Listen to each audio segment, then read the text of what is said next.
911 location of your emergency. Hi, something is happening. Something happened in our house. We don't know what. On a tous une affaire qui nous glace le sang et qui nous choque même des années après qu'elle se soit passée ou qu'on l'ait entendue. Et pour moi, personnellement, c'est celle-ci. La nuit du 13 novembre 2022, 4 étudiants, Xana, Ethan, Kaylee et Madison, ont été brutalement tués dans une maison de la petite ville universitaire de Moscou, en Idaho, aux États-Unis. Mais le plus troublant, c'est que ce soir-là, il y avait 2 autres colocataires, Dylan et Bethany, qui elles ont survécu, et une d'elles a même croisé le regard du tueur. Aujourd'hui, près de 3 ans après les faits, et avec beaucoup plus d'informations, on va revenir sur cette affaire mystérieuse qui cache encore beaucoup de secrets. Alors, préparez-vous à plonger au cœur de l'affaire des meurtres d'Idaho Fort.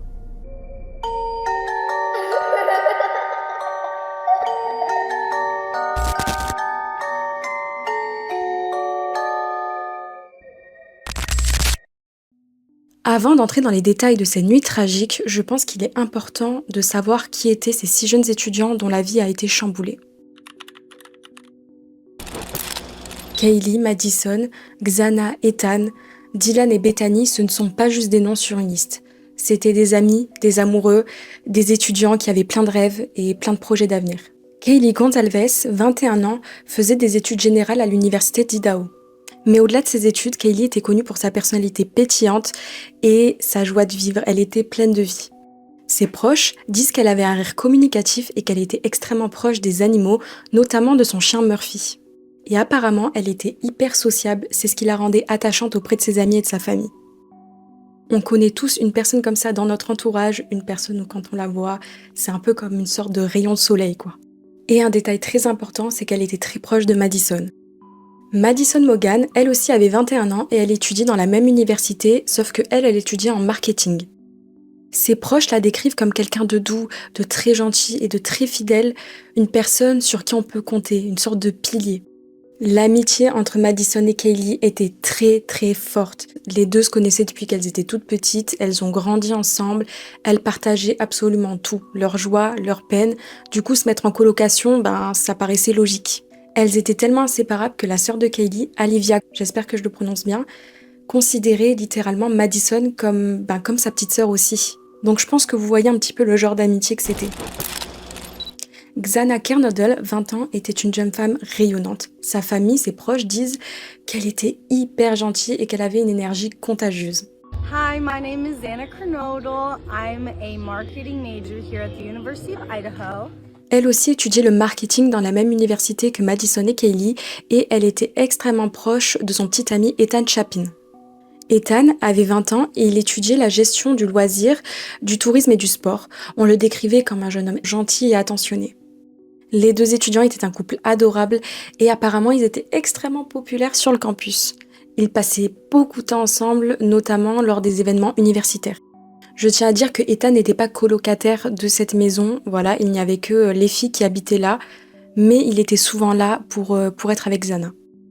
Et enfin, Dylan Mortensen et Bethany Funk, qui étaient les 2 autres colocataires de la maison. Elles aussi, elles étaient étudiantes à l'université d'Idaho, mais il n'y a pas trop d'informations sur leur vie privée, puisque ce sont des survivantes, ce sont des témoins clés de l'enquête, du coup elles sont protégées par rapport à ça. Ce sont 2 jeunes femmes qui rentrent dans la vingtaine avec un traumatisme énorme, qui doivent se construire avec ce qu'elles ont vécu malheureusement cette nuit-là, et je peux vous dire qu'elles sont extrêmement fortes. Tous ces jeunes vivaient leur vie d'étudiants, ils profitaient de leur jeunesse dans la maison universitaire. Mais cette nuit-là, malheureusement, 4 vies ont été volées et 2 autres ont été brisées à jamais par l'horreur. Le soir du 13 novembre 2022, la maison du 1122 King Road a été le théâtre d'une soirée assez banale pour les étudiants. En fait, Kaylee Gonzalez avait déménagé de la colocation depuis très peu de temps et elle était revenue ce week-end-là accompagnée de son petit chien Murphy pour montrer sa nouvelle voiture à Madison. Les 2 amies ont décidé d'aller en soirée ce soir-là, de profiter un peu toutes les 2, de manger dans un food truck pour après rentrer à la colocation vers 2h du matin. Xana et Ethan, eux, étaient à une fête dans la maison de la fraternité d'Ethan. Et ils sont entrés à peu près vers 1h45 du matin. Pour ce qui est de Dylan et Bethany, on n'a pas vraiment d'informations. Mais ce qui est sûr, c'est qu'à 2h du matin, tout le monde était déjà rentré à la colocation. Ce qui est important de noter, c'est que quelques temps avant ces nuits tragiques, il se passait quand même des choses hyper bizarres à la colocation. Bethany a rapporté que Kaylee, en sortant son chien Murphy, environ un mois avant les meurtres, s'est sentie assez observée et puis a remarqué qu'un homme la fixait intensément au loin. C'était pas la première fois que Kaylee ressentait ça, elle a déjà rapporté à ses proches qu'elle avait l'impression qu'elle était stalkée. Mais c'est pas tout, seulement quelques jours avant les meurtres, les colocataires étaient rentrés chez elle et avaient trouvé la porte principale ouverte. Tout ça prouve bien que quelqu'un les traquait depuis un moment. Ce 13 novembre, Xana a décidé de faire une commande sur DoorDash, qui est une sorte d'équivalent de Uber Eats pour se faire livrer de la nourriture. La livraison est finalement arrivée entre 4h et 4h15 du matin, et le livreur est devenu un témoin clé de l'enquête. En livrant Xana, il a remarqué qu'il y avait un homme qui rôdait autour des lieux et qui fixait la maison avec insistance. Vers 4h17 du matin, on entend les aboiements de Murphy et le chien de Kaylee qui résonnent dans tout le quartier.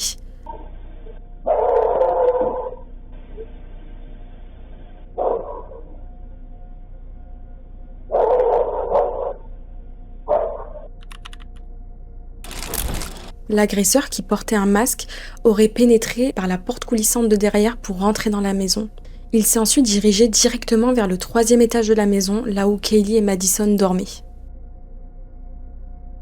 Et c'est à ce moment-là qu'il aurait attaqué d'abord Madison pour après s'en prendre violemment à Kaylee.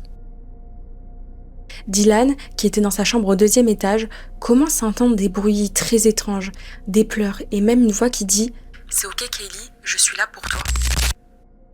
De nouvelles informations sont tombées depuis que j'ai tourné la vidéo et il faut qu'on en parle. On sait que Dylan était extrêmement alcoolisée cette nuit-là et du coup, ce qu'elle a entendu et vu, elle a du mal à vraiment s'en rappeler. Au début, elle disait avoir entendu « c'est bon, je vais t'aider », c'était l'information principale. Mais maintenant, apparemment, elle aurait entendu « c'est ok Kaylee, je suis là pour toi ». Alors les deux phrases en anglais se ressemblent vachement, donc je pense que c'est un peu facile de se tromper, mais on n'en sait pas plus. Voilà, maintenant que j'ai rétabli la vérité, revenons à la nuit du crime. Bethany, de son côté, elle a entendu et vu certaines choses. Avant de dormir, elle a bien verrouillé la porte de sa chambre et elle a raconté aux policiers qu'elle a entendu des sortes de bruits de pétards et qu'elle a eu l'impression de se réveiller et de voir des étincelles sous sa porte. On ne sait pas exactement à quel moment elle a entendu et vu ces choses-là, mais ça reste quand même très étrange. Après avoir attaqué Madison et Kaylee, il s'est attaqué à Xana. On ne sait pas vraiment comment ça s'est passé, officiellement on ne sait pas, mais il y a quand même énormément de théories et les autorités pensent que Xana aurait pu entendre du bruit à l'étage pendant que Kaylee et Madison se faisaient attaquer puisque elle était debout, elle venait de commander à manger, du coup elle serait montée à l'étage et au même moment Dylan aurait entendu quelqu'un dire « il y a quelqu'un ici » et c'est pour ça qu'on pense que c'est Xana qui du coup aurait entendu du bruit à l'étage, qui serait montée et aurait croisé le tueur qui l'aurait poursuivi dans la chambre. Après ça, le tueur s'est tourné vers Ethan qui était endormi dans le lit de Xana et l'aurait attaqué et poignardé plusieurs fois. Il n'y a eu aucune blessure de défense et c'est pour ça qu'on pense que Ethan a été tué dans son sommeil. Les informations révélées par les familles des victimes ont pu mettre en lumière l'horreur qu'elles auraient subie. Pas moins de 34 coups de couteau auraient été infligés à Kaylee. Et malgré la brutalité de l'attaque, Kaylee, qui dormait dans la chambre de Madison ce soir-là, se serait réveillée pendant l'agression, elle se serait assise sur le lit et aurait désespérément lutté pour sa vie. Apparemment, Kaylee était méconnaissable, elle aurait été complètement défigurée. Son nez, ses dents ont été cassées, elle avait apparemment des ecchymoses autour de la bouche. There was some gagging and she was damn. He struck her in the face and She had a broken nose. She had subdural hematomas. She had asphyxial injuries. She had some defense wounds on her arms. Yeah. And stabbed many times. Xana a été retrouvée en plein milieu de sa chambre, sur le dos, avec pas moins de 50 coups de couteau, et elle avait même des blessures défensives, ce qui veut dire qu'il y a eu une grosse lutte contre l'agresseur. Les autopsies ont d'ailleurs montré qu'il y a eu un combat intense qui s'est déroulé dans cette chambre. Quant à Madison, elle a été retrouvée aux côtés de Kaylee et elle a subi plus de 20 coups de couteau.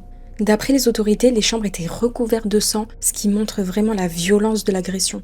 Après avoir commis ces meurtres, le tueur serait parti pour redescendre les escaliers et c'est à ce moment-là que Dylan ouvre discrètement la porte de sa chambre et le voit. Complètement figé par la peur, Dylan arrive quand même à voir un homme vêtu en noir avec une sorte de masque de ski comme elle dit et des sourcils épais. Étrangement, le tueur ne s'en est pas pris à Dylan, il est passé à côté, il a descendu les escaliers et est parti de la maison, laissant derrière lui une scène d'horreur inimaginable. Dylan, sous le choc, s'est précipité dans la chambre de Bethany juste après avoir échangé des messages avec elle pour comprendre la situation. Et au moment des meurtres, elle a même essayé d'appeler les autres colocataires, mais personne ne répondait. Kaylee? Qu'est-ce qui se passe? Personne ne répond. Je suis vraiment confuse là tout de suite. Ouais gros, c'est quoi ce bordel? Xana était tout en noir. Je panique là tout de suite. Non, c'est comme un masque de ski presque. Ta gueule. Sérieusement. Comme s'il avait quelque chose sur le front et un peu sur la bouche. Bethany, je plaisante pas, je suis tellement terrifiée. Moi aussi. Mon téléphone va s'éteindre, merde. Viens dans ma chambre. Cours. Viens ici en bas. Elles sont restées ensemble toute la nuit à se demander si ce qu'elles avaient vu et entendu était bien réel ou si c'était juste le tumulte habituel d'une maison étudiante. En descendant, Dylan serait passé devant la chambre de Xana et l'aurait vue allongée par terre et sur le moment, elle pensait qu'elle était juste évanouie. Et ce n'est que vers 11h58 le 13 novembre que la police a été alertée d'un appel provenant de la maison. 911 location of your emergency. Hi, something is happening. Something happened in our house. We don't know what. Tell me exactly what's going on. One of the roommates has passed out, and she was drunk last night, and she's not waking up. Okay. Oh, and they saw some man in their house last night. What is going on currently? Is someone passed out right now? I don't really know, but pretty much at 4 a.m. Okay, I need to know what's going on right now if someone is passed out. Can you find that out? Yeah, I'll come. Come on, Bethany, we gotta go check. But we have to. She's passed out. What's wrong? She's not waking up. Okay, one moment. I'm getting help started that way. Okay, thank you. Okay. Is she breathing? No. En fait, Dylan et Bethany, avant de prévenir la police, elles ont d'abord prévenu des amis à elles, dont Hunter, qui est un des amis les plus proches de Xana et Ethan, qui a été le premier à monter à l'étage et à découvrir le corps de Xana par terre et celui d'Ethan dans le lit. Il aurait même tenté de prendre leur pouls, mais malheureusement, c'était trop tard. I would say as soon as you get there, you know something's wrong. You hear Hunter on the 911 call, telling the girls there was an unconscious person, protecting them from the graphic detail. Par la suite, énormément de personnes ont accusé les deux survivantes, Dylan et Bethany, d'avoir passé l'appel trop tard, et certains les accusaient même d'avoir un rapport avec les meurtres. Pour leur défense, elles étaient sous le choc. C'est-à-dire que Dylan, elle était alcoolisée, donc elle savait pas si ce qu'elle avait vu était réel ou pas. En plus de ça, c'est des maisons d'étudiants. On sait très bien qu'il y a énormément de passages. Et la police a déjà été prévenue pour tapage nocturne pour cette colocation. Hello, miss. What's your name? Xana. Xana, do you live here? Yes. Is this your place? Yeah. Perfect. You know why we're here. And I assume noise. Ce qui fait qu'elle voulait pas forcément appeler la police, les faire venir pour rien et se faire encore remarquer. Donc tout ça, ça me paraît pas bizarre, ça me paraît logique. Je pense qu'il y avait énormément de confusion durant cette soirée pour elle et qu'elle se doutait absolument pas de l'horreur qui venait de se produire. And then all of a sudden I heard her walking up, I heard her scream, and she ran downstairs because she saw someone. That's what I'm pretty sure she said. Someone's here, and she screamed and just ran downstairs. And I called for her name, but I jumped up and locked my door because I was so scared.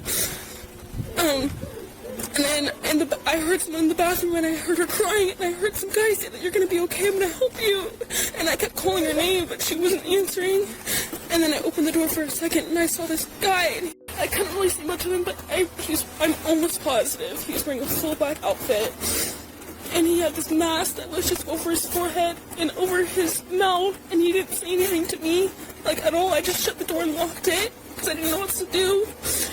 And I think he went out like the side door, the sliding door in the kitchen that goes out to the backyard. Okay. And then I didn't know anything else, so I called and I was like, I just need to come downstairs and find you because I don't know where anyone else is. And I told her, I need to come to your room because she was the only one that was answering me. So I just ran down there. And for a second I stopped and I saw Xana passed out. And I thought maybe she was just like sleeping or something. I didn't think anything because I was so out of it. And I went into room and we just fell asleep. And then we woke up this morning and no one was waking up at all. Like no one was answering, which was really weird. Après avoir découvert la scène d'horreur, les enquêteurs ont remarqué qu'il n'y avait aucun signe d'effraction. Ils ont retourné chaque chambre, chaque pièce pour essayer de trouver le moindre indice. Et rapidement, un élément crucial a attiré leur attention et est devenu l'élément central de l'enquête. Dans une des chambres des victimes, ils ont retrouvé un fourreau de couteau de style Ka-Bar. Et sur cet objet, il y avait un ADN masculin. Les enquêteurs ont analysé chaque élément pour reconstituer un petit peu ce qui s'est passé cette nuit-là. Et ils ont réalisé qu'ils étaient face à un criminel méthodique qui n'avait laissé aucune trace derrière lui, sauf le fourreau. Et cette trace ADN, ça a été le premier signe d'espoir dans cette terrible affaire.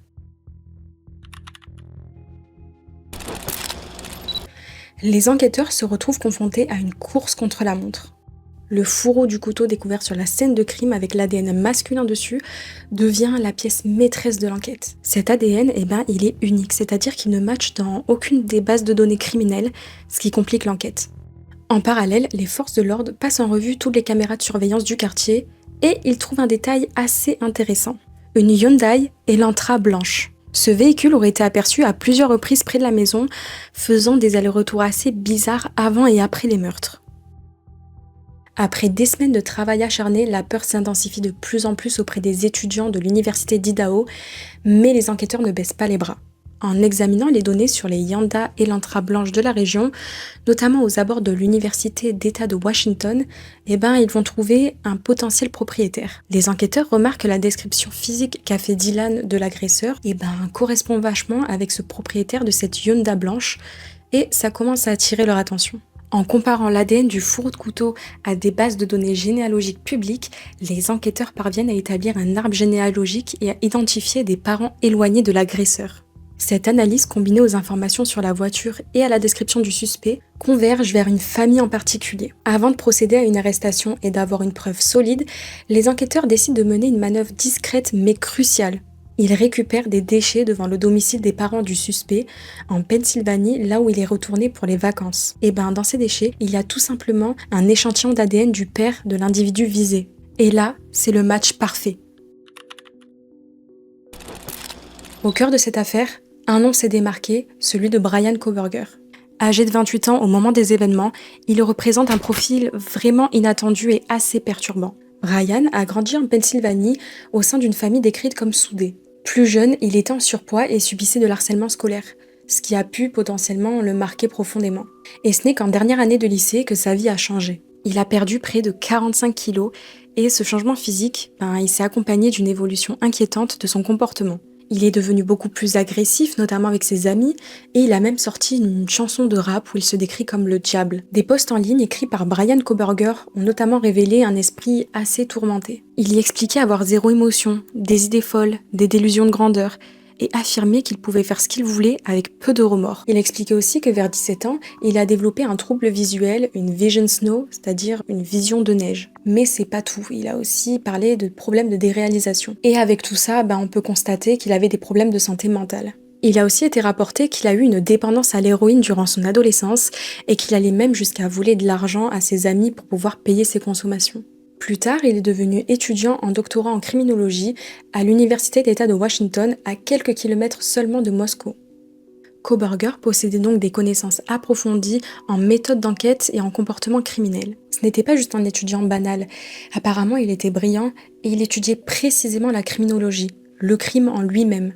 Sa spécialisation dans le comportement criminel, la psychologie des délinquants et les techniques pour les appréhender, ça nous fait quand même poser des questions. On peut se demander du coup si le fait d'étudier tout ça, ça lui a donné des idées et l'envie de se mettre dans la peau d'un criminel, ou si justement il avait déjà ces idées-là bien avant de faire ses études et que ça lui a donné envie de se perfectionner.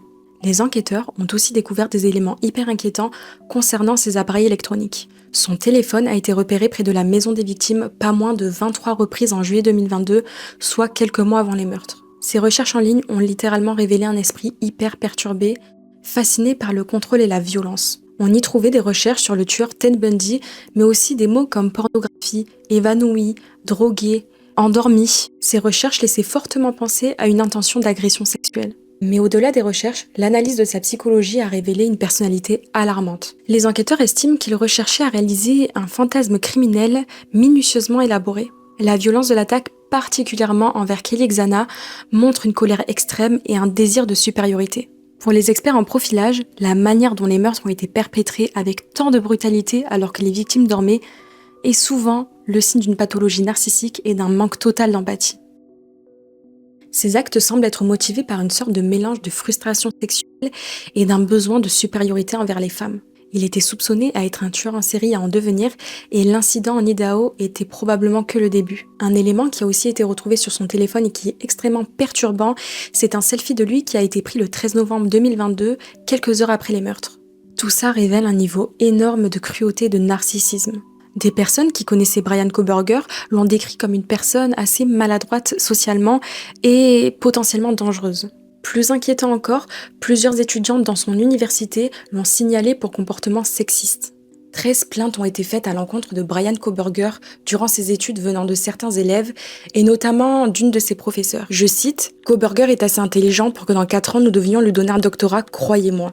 Si nous lui donnions un doctorat, c'est le genre de personne qui dans de nombreuses années, une fois qu'il sera professeur, sera accusé de harcèlement, de stalking et même d'abus sexuels. » Et son comportement après les meurtres a été analysé, notamment le fait qu'il soit revenu sur les lieux quelques heures après les meurtres, à peu près vers 9h du matin.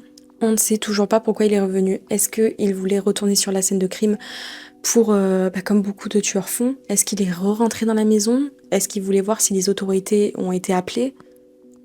On ne sait pas. Becca a fait un achat sur Amazon d'un couteau de type Ka-Bar, donc c'est exactement le même type de fourreau qu'on a retrouvé sur la scène de crime. Et il a fait cet achat avec une carte cadeau, puisqu'il pensait que ça n'allait pas être retraçable. Donc ça prouve bien que tout ça était bien prémédité. Bryan Kohberger. Pennsylvania State Police arrested 28-year-old Bryan Kohberger early this morning. Le 30 décembre 2022, après des mois d'enquête intense, Bryan Kohberger a enfin été arrêté en Pennsylvanie chez ses parents. Apparemment, au moment de l'arrestation, il avait des gants avec lui et il était en train de laver sa douche. Mais c'est pas tout, près de sa voiture, il y avait un seau d'eau et les enquêteurs ont remarqué que la voiture a été nettoyée de fond en comble. Ce qui suggère une tentative très minutieuse de supprimer toutes les preuves et toutes les traces de ce qui aurait pu se passer. Bryan Kohberger avait déjà été interpellé pour des simples contrôles routiers avant et après les meurtres, comme par exemple des excès de vitesse. Et c'est grâce à ça que les policiers ont réussi à faire le lien, puisque durant ces contrôles, il roulait avec sa Hyundai Elantra blanche.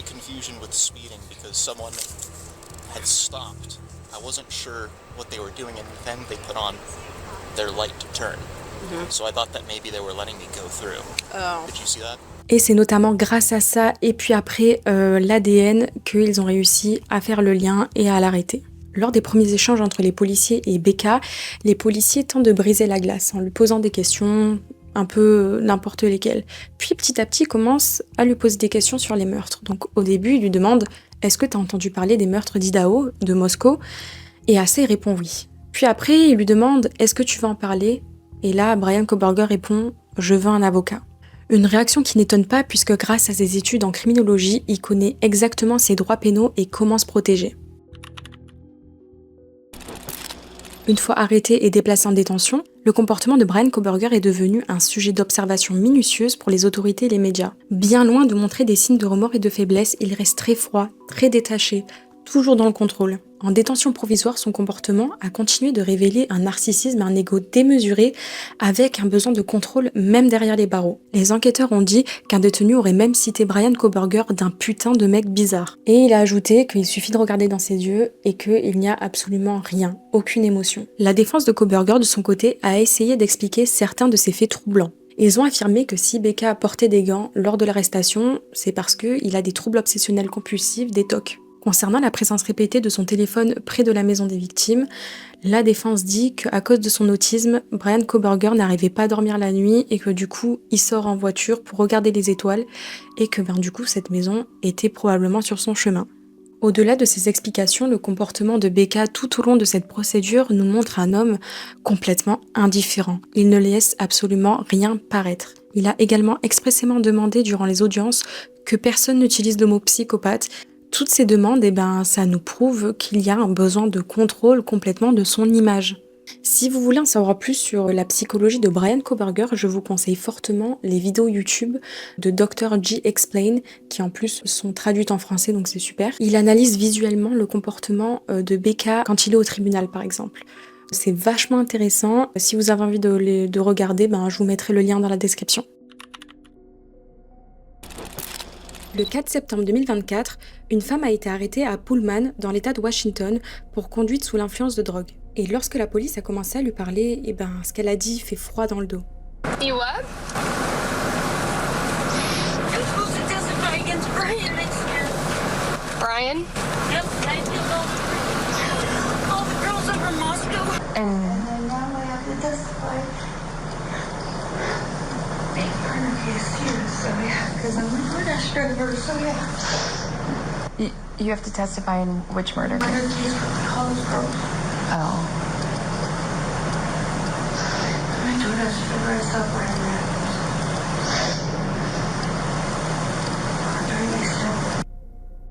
On ne sait pas si cette personne est bien ce qu'elle prétend être, mais il y a énormément de chances pour que ce soit bien la livreuse qui a livré Xana ce soir-là, et elle n'aurait jamais pu imaginer la scène qui allait se dérouler juste après.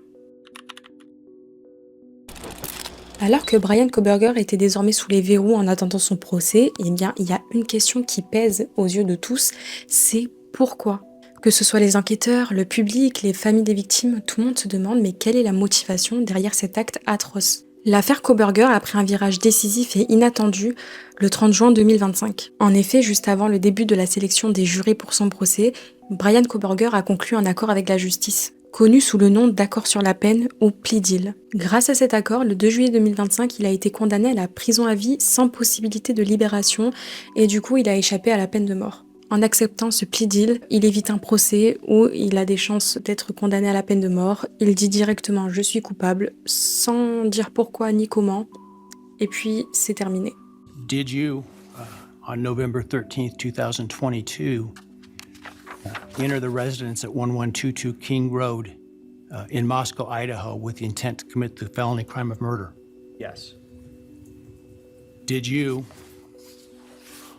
on November 13th, 2022, in Latah County, state of Idaho, kill and murder Madison Mogan, a human being? Yes. And did you do that willfully, unlawfully, deliberately, and with premeditation and malice of forethought? Yes. Did you, on or about that same date in Moscow, Idaho, kill and murder Kaylee Gonzalez, a human being? Yes. And did you do that willfully, unlawfully, deliberately, and with premeditation and malice of forethought? Yes. And did you, on that same date in Moscow, Idaho, kill and murder Xana Kernodle, a human being? Yes. And did you do that willfully, unlawfully, deliberately, with premeditation and malice of forethought? Yes.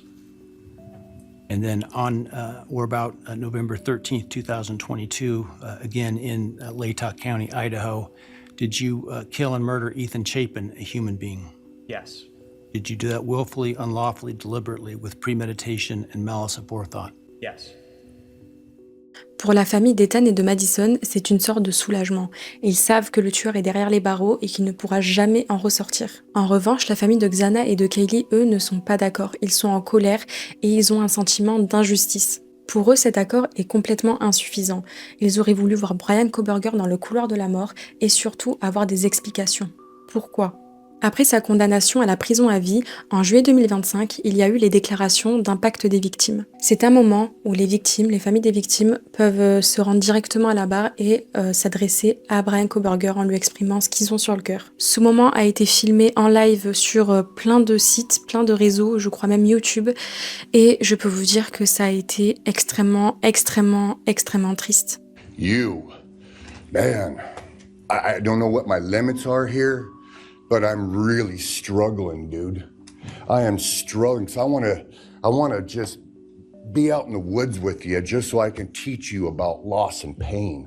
I love God. I wouldn't take your life. That's up to Him. But I guarantee you, you are weak. You didn't win. You just exposed yourself as the coward you are. You're a delusional, pathetic, hypochondriac loser. who thought you were so much smarter than everybody else. You aren't special or deep, not mysterious or exceptional. Don't ever get it twisted again. No one is scared of you today. No one is intimidated by you. No one is impressed by you. No one thinks that you are important. You orchestrated this like you thought you were God. Now look at you, begging a courtroom for scraps. You spent months preparing, and still all it took was my sister in a sheath. You work so hard to seem dangerous, but real control doesn't have to prove itself. The truth is, the scariest part about you is how painfully average you turned out to be. The truth is, you're as dumb as they come. Stupid, clumsy, slow, sloppy, weak, dirty. Let me be very clear. Don't ever try to convince yourself you mattered just because someone finally said your name out loud. I see through you. You want the truth? Here's the one you'll hate the most. If you hadn't attacked them in their sleep, in the middle of the night, like a pedophile, Kaylee would have kicked your fucking ass. Mais face à ces confrontations, Becca est resté complètement froid, stoïque, et il n'a montré littéralement aucune émotion. Dylan Mortensen, une des survivantes, s'est adressée en public pour la première fois depuis le drame. Je peux vous dire que c'était extrêmement bouleversant. What happened that night changed everything. Because of him, 4 beautiful, genuine, compassionate people were taken from this world for no reason. I get to feel sadness. I get to feel rage. I get to feel joy even when it's hard. I get to feel love even when it hurts. I get to live. And while I will still live with this pain, at least I get to live my life. He will stay here, empty, forgotten, and powerless. Bethany Funk, l'autre survivante, a préféré ne pas se présenter, mais elle a quand même voulu écrire un texte qui a été lu par une autre personne. I'll be speaking on behalf of Bethany, and so, yeah. My name is Bethany Funk, and I was roommates with Maddie, Kaylee, Xana, and Ethan. I not only lost some of my best friends, but I also lost a sister. I hated and still hate that they are gone, but for some reason, I am still here and I got to live. I still think about this every day. Why me? Why did I get to live and not them? For the longest time, I could not even look at their families without feeling sick with guilt. I did not know what to say or what to do. I was terrified that my presence just made their pain worse. And I was still here when their kid, their siblings and their friends, their loved ones should have been here instead. Pour ce qui est de l'opinion publique qui a suivi cette affaire de très près depuis le début, elle est assez divisée. Certains pensent que si on était passé par un procès, Becca aurait pu être innocentée et donc relâchée, et que du coup, le fait qu'il plaide coupable, c'est une assurance qu'il soit derrière les barreaux jusqu'à la fin de sa vie. Tandis que d'autres estiment que justice ne peut être rendue tant qu'il n'y a pas de procès public et de réponse pour la famille des victimes. Brian Kohberger, qui se trouve désormais à la prison de haute sécurité d'Idaho, se plaint que d'autres détenus l'harcèlent psychologiquement. Malgré le fait que sa cellule soit individuelle et qu'il n'ait pas vraiment d'interaction sociale avec les autres, apparemment, ils essayeraient de le rendre fou à travers les ventilations ou même en tapant sur les portes. Les gardiens disent qu'ils ne peuvent pas intervenir tant qu'il n'y a pas de réel danger, et pour l'instant, il n'y en a pas.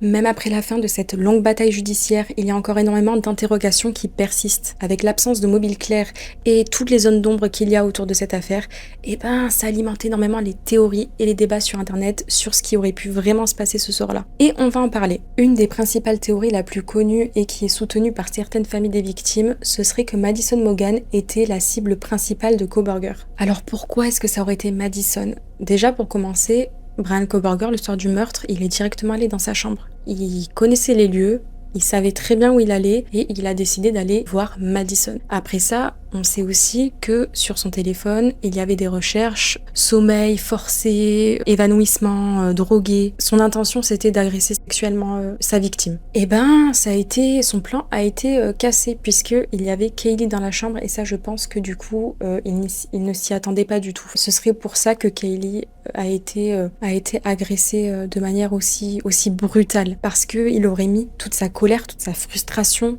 sur elle, comme en mode tu as cassé mon plan. Je vais m'en prendre à toi. Et à partir de là, il a tué toutes les personnes qui se trouvaient sur son chemin, donc Xana et Ethan malheureusement. On sait aussi que Xana et Maddie travaillaient dans le même restaurant, et c'est un restaurant qui proposait des spécialités véganes, et Bryan Kohberger est vegan. Alors ça, c'est un peu pousser la théorie, mais on ne sait pas, ça peut être vrai. Il aurait pu la rencontrer du coup à ce moment-là. Il y a une nouvelle théorie sur internet par rapport à ce que Dylan dit avoir entendu. C'est ok Kaylee, je suis là pour toi. Et ce serait que, du coup, la cible, ce n'est pas du tout Madison, mais c'est Kaylee. Et ça expliquerait beaucoup de choses, puisque on sait que Kaylee était stalkée depuis un moment. Elle s'était plainte que en rentrant pour prendre sa voiture, elle voyait un homme la suivre ou l'attendre, que quand elle sortait son chien, quelqu'un la regardait. En plus, le fait qu'il ait attaqué ce soir-là, le seul soir où Kaylee était revenue pour voir Madison. Voilà, il y a plein de choses qui font que cette théorie, elle est vraiment possible. Une autre théorie qui ressort énormément, ce serait que Bryan Kohberger était un nettoyeur ou alors même un tueur à gages. Donc qu'il a été engagé pour faire le sale boulot. Mais voilà, c'est un peu poussé. Ou même certaines personnes disent que Bryan Kohberger n'était pas seul et qu'ils étaient même plusieurs. Une autre théorie, c'est qu'il y a un compte en ligne qui s'appelle Papa Roger. Et en fait, ce Papa Roger a posté des commentaires très troublants sur un forum après les meurtres. Sauf que bon, l'adresse IP a été retrouvée et ça ne correspond absolument pas avec Kohberger. La question de pourquoi est-ce que Dylan et Bethany ont été épargnés, cette question que tout le monde se pose et il y a plusieurs hypothèses par rapport à ça. Dylan dit que quand elle a ouvert sa porte pour regarder ce qui se passait, Bryan Kohberger s'est retourné avant de partir et elle se demande s'il a vu en entière derrière sa porte en train de le regarder. Alors, est-ce qu'il a vraiment vu ou avec sa vision de neige, il n'a pas vraiment pu la voir? Et enfin, une des théories, ce serait l'arme du crime. Où est l'arme du crime? Certains pensent que du coup il les a enterrés ou mis quelque part pour revenir après comme une sorte de trophée, et d'autres pensent que ses vêtements, l'arme du crime et tout a été jeté près de plans d'eau, de rivières et tout ça, et que du coup on ne les retrouvera jamais. L'affaire des meurtres d'Idaho restera à jamais gravée dans notre mémoire. Le plaidoyer de culpabilité de Bryan Kohberger, certes, a fait en sorte qu'il soit en prison à vie, c'est vrai, mais cette issue judiciaire laisse une sorte de sentiment d'inachevé pour beaucoup. En plaidant coupable juste avant le début du procès, il a gardé le contrôle, en évitant ainsi la peine de mort et les projecteurs intenses d'un procès complet. Cependant, ce choix a privé les familles des victimes des réponses qu'elles attendaient désespérément depuis des années. Son silence sur les motivations réelles derrière ses actes reste un grand mystère. Alors que Bryan Kohberger a pu sauver sa vie en évitant la peine de mort, Xana, Ethan, Madison et Kaylee, eux, n'ont pas eu cette chance. J'espère que vous avez apprécié cette vidéo. Si c'est le cas, n'hésitez pas à liker, à vous abonner pour ne rien manquer et à me mettre un petit commentaire pour me dire ce que vous en avez pensé. Voilà, dites-moi si vous pensez que la peine de Bryan Kohberger est juste ou non. Sur ce, je vous dis à très bientôt.